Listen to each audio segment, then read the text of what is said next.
মাঝারি আকারের গরুতে জমেছে কোরবানির পশুর হাট। হাটে বড় গরুর তুলনায় ছোট ও মাঝারি গরুর চাহিদা অনেক বেশি। পাবনা জেলার সাঁথিয়া উপজেলার ধুলাউড়ি হাট থেকে আজকে আপনাদেরকে কোরবানির পশুর হাটের তথ্যচিত্র দেখাতে চলেছি। জেলার এই হাটে ছোট গরুগুলো বেশি বিক্রি হচ্ছে, তবে দাম নিয়ে পরস্পর বিরোধী মন্তব্য করছেন ক্রেতা বিক্রেতারা।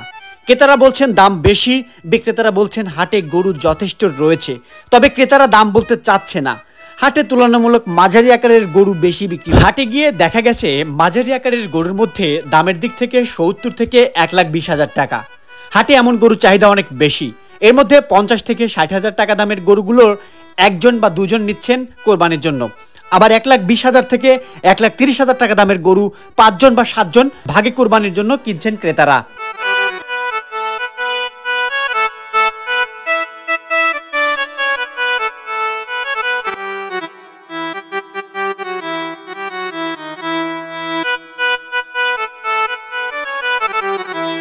তেত্রিশ থেকে ৩৭,০০০ টাকা মন টার্গেটে বিক্রি হচ্ছে কোরবানির পশু। গরু বিক্রেতা আজিজুল ইসলাম তানোর ৩টি গরু বিক্রির জন্য হাটে নিয়ে এসেছেন। তার ৩টি গরুর মধ্যে ২টি গরুর দাম চাচ্ছেন ১,২০,০০০-এর মধ্যে, আরেকটি গরুর দাম চাচ্ছেন ১,৮০,০০০-এর মধ্যে। এর মধ্যে দুপুরে মাঝারি আকারে গরু দুটি বিক্রি করে ফেলেছেন তিনি, তবে দামে না হওয়ায় বড় গরুটি বিক্রি করতে পারেননি তিনি।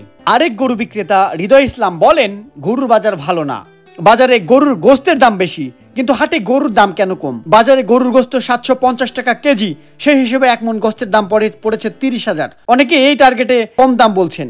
গরুর দাম চাইলে ক্রেতারা দাম না বলে চলে যাচ্ছে, এমন অভিযোগই করছে বিক্রেতারা।